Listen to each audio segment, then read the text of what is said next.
I'm Heather Gorringe and I'm talking to you from a farmhouse in rural Herefordshire in the UK. And the company that I'm here with is Wiggly Wigglers. I know it's a bit of a strange name and you're probably laughing, but Wiggly Wigglers provides all sorts of natural gardening products for turning your garden into a haven for wildlife. So sit back and listen to our podcast.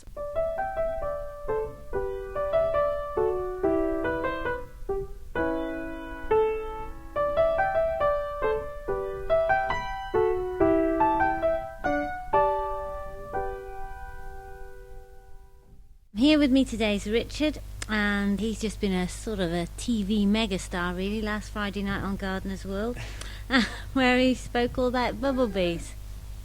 So, hiya Rich. Hi Heather, how are you? Well, we do know each other, we're just we pretending do. really, aren't we? Yeah, But there we are. Tell us about these bumblebees then. What did you talk about on the programme and why are they any good? We talked about how important bumblebees and in general bees are for pollinating plants, and how they work to aid the gardener in food production and flower production. Yeah, you seem to be quite good on their bums though, didn't you really? Whether they had a furry bum or whether they had a non-furry bum. Buff-tailed and white-tailed and red-tailed and all those. So what's the difference? Well, those guys you can see the difference. Those are three of the most common bumblebees. There are 6 species that are seen pretty much all over the country, and then probably another 10 species of bumblebee that are localised. Right. So you're only going to see in specific areas. But the buff-tailed bumblebee, Bombus terrestris. Is that the red bum one? No, that's it. The red-bummed one is a really attractive bumblebee, and one of the most common ones that most people see all over the place, and one of the largest as well. But they're not quite as common as the buff or the white-tailed bumblebees. Yeah. And in actual fact, those two are really difficult to tell apart. Incredibly difficult to tell apart unless you're kind of close up, and in some places you'd have to dissect them to be able to tell the difference. And what sort of flowers they like, and what do they do? Well, bumblebees, because they're fantastic pollinators, because they're one of the few insects that can generate their own body heat, so they can work in conditions that other bees can't work. So they'll be out collecting pollen and nectar when other bees, if the conditions are too wet, other bees just can't stick it, so they'll be kind of holed up somewhere. And when bumblebees will be working away, and because they're big and hairy, they'll be collecting lots of pollen in their pollen baskets, but also over their big hairy bodies after these. I love it. Which they can sort of transfer to other flowers in a whole nectar hunt process. So they're incredibly effective pollinators, probably more effective pollinators than honeybees, and they can also carry a lot more material on their bodies because of their greater surface area. And is it true they can't actually fly, even though they can seem to fly? Somebody did mention that to me some time ago. Yeah, apparently I think their bodies are greater than theoretically their bodies are greater than the weight that the wings could actually carry, but that's obviously not quite the case, because they do seem to be fairly aerodynamic. I think somebody told me it was a kind of helicopter theory. Yeah, all right. But there we are. Yeah. So this nectar, then, what sort of plants have got nectar in it, and what do they use that for? Well, nectar is a material in a plant that attracts insects. So nectar is the kind of liquid gold that attracts insects, if you like. So insects are harvesting nectar, sucking that nectar up all the time, and they feed on that. In actual fact, honey is just regurgitated nectar. Right, so, but honey's really sticky and it's hardly a liquid. I mean, I suppose it's a kind of a glue. It is. Well, honey, of course, it's a kind of a glue. I suppose it is a kind of a glue, but in effect, all it is nectar that's been sucked up by bees and regurgitated, and it's used in a wild hive. It's used to feed the young. Of course, domestic beekeepers harvest the honey, and then exchange it with just a solution of sugar and water. But honeybees have got a great reputation for pollination, but they're not actually as good as some of the wild bees that we've got anyway, are they? They're not as good, they're not as effective, but of course with honeybees you can have a hive that amounts to tens of thousands of bees. Yeah. They're effective because of their huge numbers, but individually they're not as effective as some of our lesser known species like mason bees, for instance, or certainly bumblebees. So when do bumblebees start working in the year, and what happens? What's their kind of life cycle? A bumblebee's queen will come out of hibernation in the spring.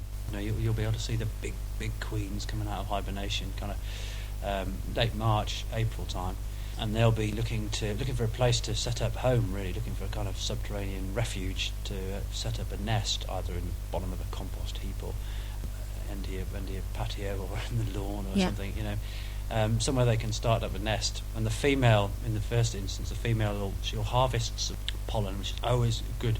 That's why it's always good to have some species of flowers that can provide some early pollen and nectar, so as these animals can harvest some nectar and pollen. And then she'll find a suitable place to set up a nest. She'll collect a bundle of pollen, and she'll roll that pollen up and seal it in a kind of wax which she excretes from her body. And she'll lay between 10 and 20 eggs, say, around that ball. Yeah. And then she'll sit there and protect that. And also what she does is these incredibly clever creatures, bees. She'll create a little pot which she'll fill with nectar when she's out physically harvesting, and that'll keep her going while she's guarding the eggs that are all kind of adhered to this little ball of wax. Eggs hatch, they'll start feasting on the wax, and that's the first kind of a woman in my own heart. She keeps herself going first, like her own supply. She looks after herself. Yeah, you gotta look after yourself first, but you can look after anybody else. Yeah, That's right, isn't it? And then, of course, the colony begins. So then the female, that chances while the female won't go out then and start harvesting anymore, she'll be relying on what the workers are bringing back to the nest to sustain her while she carries on producing eggs. So she'll produce eggs right up until sort of toward the end of the summertime, sort of July, August. I've seen bumblebees out now, workers doing their things middle of September. But generally it's kind of July and August time, and then the queen will start producing unfertilised eggs, which are mainly males, and the males will then mate with the queens that she's going to produce. They go out. Males can often be seen towards the end of the summer, sat underneath a big flower at night or something, because they're not going to go back to the nest. They'll leave the nest and they won't ever go back. They'll just be there waiting for a queen. They're the teenagers on the night out. They're the teenagers on the night out, and they're waiting for a nice perfumey scent from a pheromone from a queen. Perfect. Find the girl, mate with her, and then unfortunately for those guys, they will die as well as all the workers.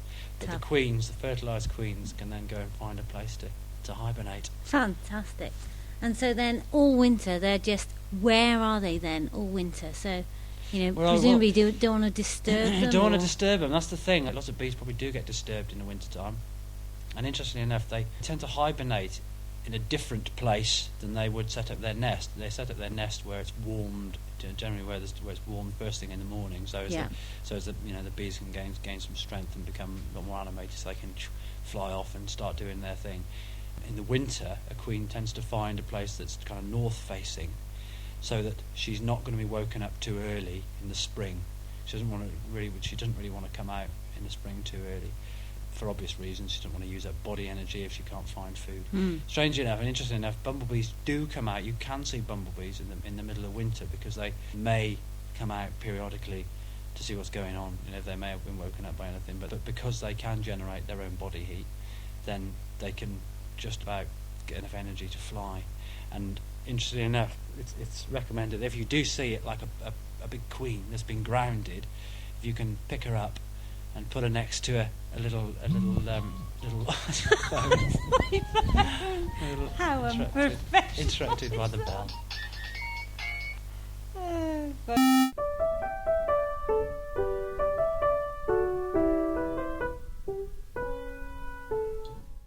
After that rather inopportune telephone call, it was Pinky. Was it? I cut him off. He probably wants to congratulate us on our stardom or some such. Anyway, back to grounded bumblebees. Rich? I mean, obviously you've got to be kind of careful when you do this. It wouldn't be a good idea to just kind of pick the thing up with your hands and to try. Yeah, but they get bad press about stinging, don't they? They don't sting. Clear that up, boy. They're not aggressive at all.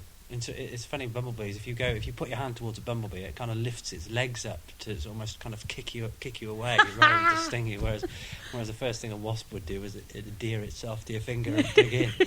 But bumblebees aren't. I mean, they will sting. Of course, they'll sting. That's one of lines of defence, but that's a really good last line of defence. Yeah, I know, but if we asked anybody, when was the last time that you were stung by a bumblebee? Yeah. You know, when was the last time you were stung by a bumblebee? The last time I got stung by a bumblebee, I was probably about 5-6 years old, and I remember it because it was this huge bumblebee, and it was probably a queen in the springtime. So yeah. Oh, look at that! And I went to go and catch it and grabbed it in my hand, and then I got stung by it. But I can't but say that you were asking for that. Yeah, no, I was trying to grab it. You know, there's this hype about being stung by insects, and in actual fact, as far as I can see, we've had a bit of an anaphylactic shock moment, haven't we, in our past few years? Yeah. But it doesn't happen, does it? No. You've got more chance of being run over by a bus, I reckon, than being stung by a bumblebee. You know, statistically, you probably have. Yeah. I think statistically, you probably have got more of a chance of being run over than you have being stung by a bumblebee. So we can happily relax in our garden, even if we're attracting them. I would say so. I think so. Say so. Anyway, back to these grounded bumblebees then.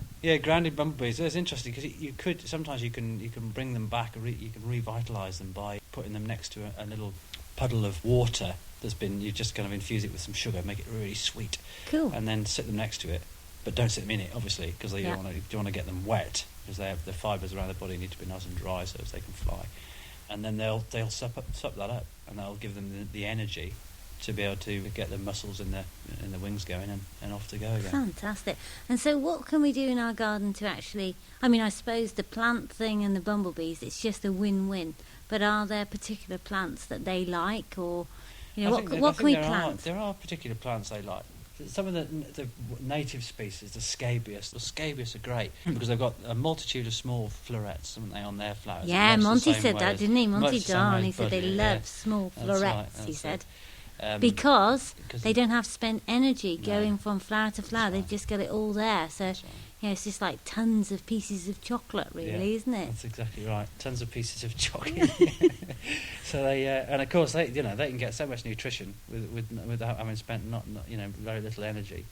It's interesting that in some instances, bumblebees have been recorded travelling massive distances for food and kind of ignoring local plants. No one knows why that is exactly. But they probably want to trip off it. I think maybe. Yeah, a bit of adventure. Yeah, I think certain individuals have different. They just kind of think, and they've recognised a certain source as being really productive, and that's where they'll go rather than risk stopping off somewhere.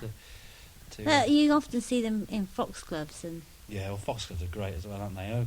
Bumblebees can often use even though they're big, they can often use to force themselves into the plants to be able to suck the nectar. They don't get stuck, do they? They don't get stuck. Generally not. I've never known one to be stuck. No. Sometimes you do hear them really buzzing vigorously when they're kind of trying to get out of somewhere. But also they've got quite strong jaws, and they'll chew the holes out of the corollas of a flower. Oh yeah, I've seen that. So as they can get in there.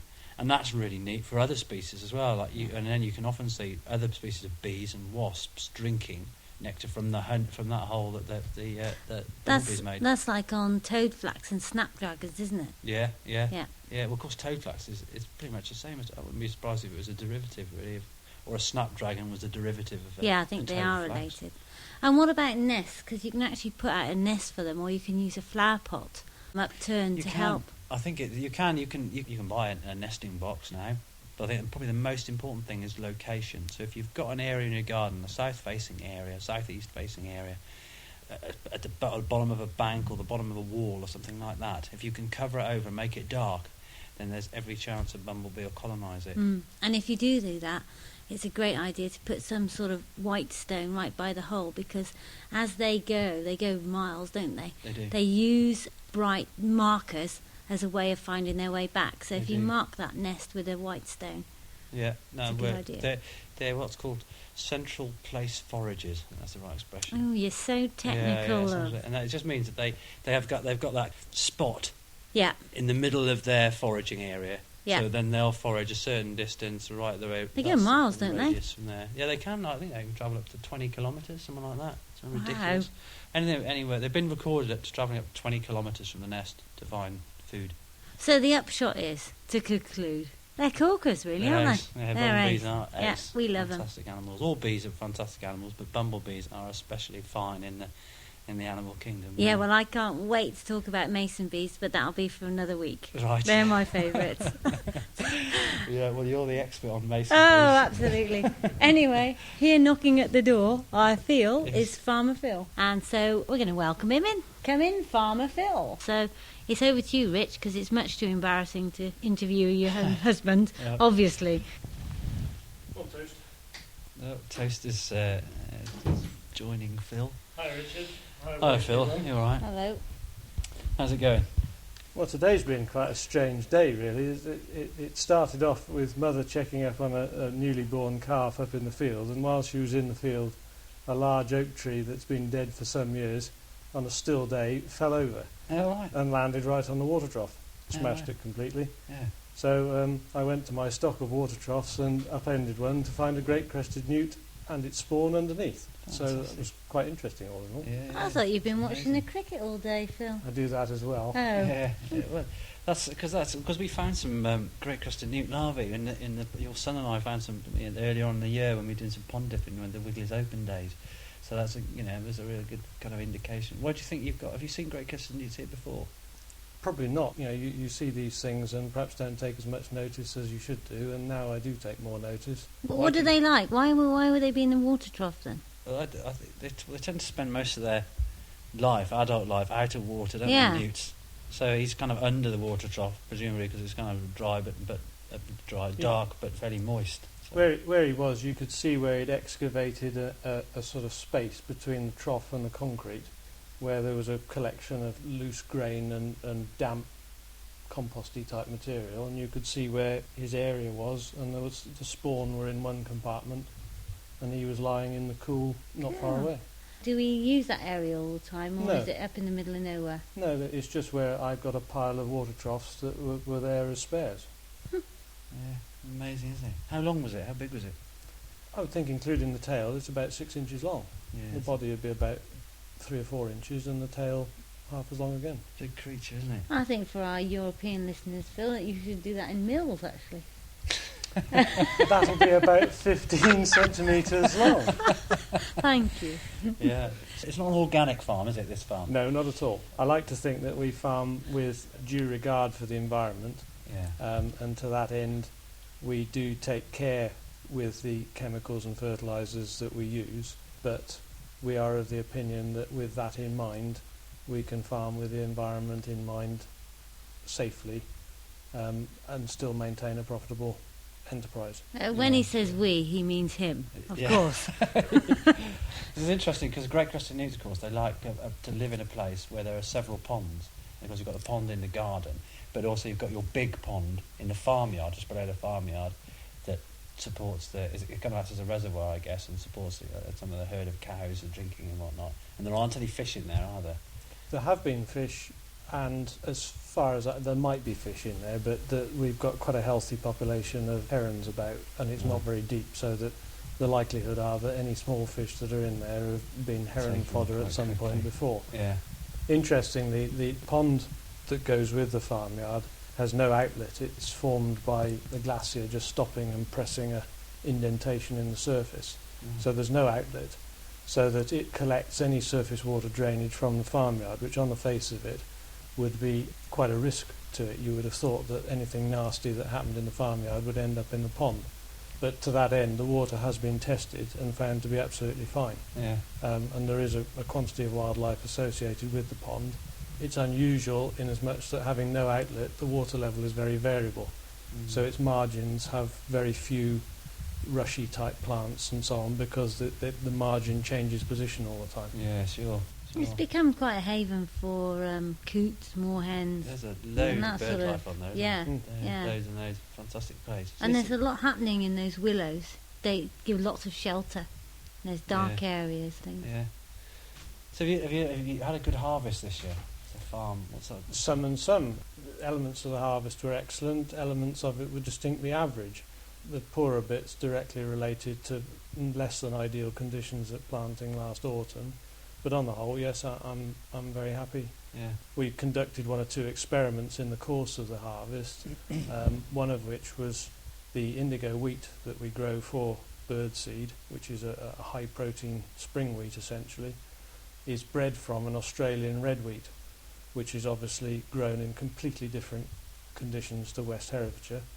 And so one of the things we were experimenting with this year was the time of year to plant it and how late we could get away with. And one of our distinctly average yields was the latest planting of indigo wheat. And so we've discovered that March is probably the ideal planting date for it. The difficulty is it's very take-all susceptible, which is a root disease associated with earlier planting. Right. And it's not a disease you can treat. It has to be managed out of the system by rotation or planting date. Right, that's really interesting, isn't it? So, because your farm produces a lot of the wiggly seed, doesn't it? You know, a lot of bird We feeds. grow a certain amount of the seed, and we process all the wiggly bird seed. Well, the indigo is a different colour, isn't it, as well as...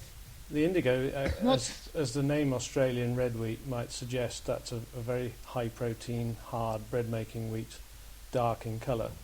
And indigo, Well, it's purple, isn't it? and indigo is indeed purple. It's not, it's brown, really, but he thinks it's purple. It's quite sweet, I think. It looks totally different to normal wheat. Yes, and, yes. and it's got an exceptionally high protein, and it was bred with the pig industry in mind because it also contains naturally health-giving chemicals that were provably beneficial to pigs who ate it as part of their ration, and would lead one to suspect that that was beneficial to other species that eat it, but that was the reason for the variety coming along. But it coincided with the near total demise of the pig industry, and so that they didn't take it up, Right. which left us with it really. Yeah, sure. And it fitted what we wanted to do. So have you seen much wildlife this year when you've been harvesting? Have you seen kind of hares leaving the cornfields and rabbits? We always see a lot of wildlife, in as much that strangely one of the best vantage points for wildlife is a tractor or a machine, because they're used to it and it doesn't bother them at all.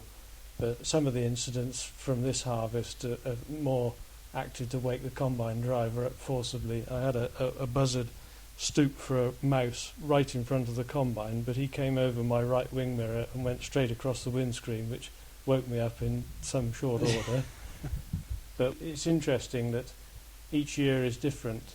This year I've seen tangibly more mice, particularly in the grass seed. We grow a lot of grass seed for turf, sports fields and that sort of thing. And What sort of mice? Harvest mice or... all sorts of harvest mice, voles, shrews, the whole range, and they love it. That it provides this sort of quite dry habitat underneath the canopy of the crop, which is essentially flat. I can feel the listener going, ah, and jumping on a chair. You know, why is that a good thing? What? The grey mice that people associate with jumping on chairs are nothing like the mice that you find out in the field. For example, a harvest mouse is a gorgeous chocolatey brown colour. Yeah, with little whiskers, real Yeah, sweet. they've all the whiskers and all Oh. the rest of it, and they're clean. And the shrews are similarly tiny with short tails, and they're a different animal altogether. And the idea of smelly grey house mouse, they're like chalk and cheese. I bet Richard's going to stick up for the house mouse any second now. Yeah, house mice are particularly fine animals.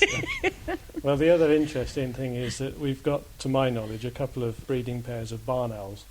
And there Oh, are yeah, I saw few those. things that barn owls like better than mice. Mm. Yeah. And so that obviously harvesting grass seed at dusk to see the barn owls hunting is a that's choice pretty experience. fantastic. Yeah. And but they're just like white ghosts coming out of the gloom. It really is great. yeah, stunning. And it's good to see them successful. You're going to put up some barn owl boxes, because everyone says that that's the thing to Everyone do. does, and I've got no problem with barn owl boxes. I would have to confess that I haven't put up any myself, but I would also have to say that we have a policy of trying to maintain dead trees where they die, and obviously if you've got old mature trees, they are the best nesting sites for barn owls, and as long as you don't get rid of them, and our barn owls nest in two particularly. Not doing so well today, then. Well, I did check the tree when it was on the floor and could find no evidence that anything other than insects had been Oh, well, living that's in it. all right then. So we're all right there, and no bats in it either. What are you going to do with that tree? Well, ultimately it'll become firewood, but for the time being it'll stay where it is. We may trim it up a little to resurrect the water trough and the fence that it's flattened, but Be nice to leave a bit of it as a log Absolutely. pile. absolutely. So that's what will happen to that. We're quite fortunate in as much that the supply of firewood is a purely rotational issue. So the idea that you need to cut up everything that falls down isn't true. As long as you leave some all the time, you've always got some firewood all the time. And as long as there's some dead wood, that's fine. Yeah. You're quite lucky, aren't you, in a way, because you've got Mockers Park, which is just down the way, where it's one of the kind of rare places that you'll find stag beetles. This area has a heritage of mature oak woodland, Mockers Park being the oldest and most visible example of.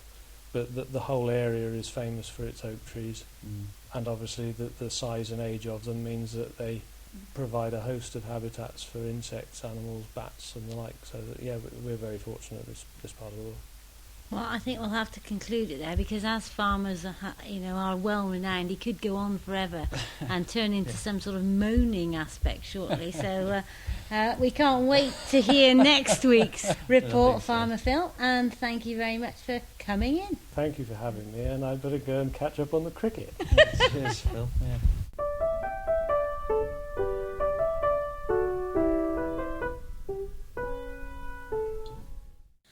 Well, Rich, I've got to say, for our first podcast, you just couldn't have picked a better day, could you? No, you couldn't have picked a better day. And it gave us the opportunity to get out of the office as well, didn't it? Yeah, and I mean, the light is just phenomenal. It is. And the air's fresh, because it's been quite close over the last few weeks. Yeah.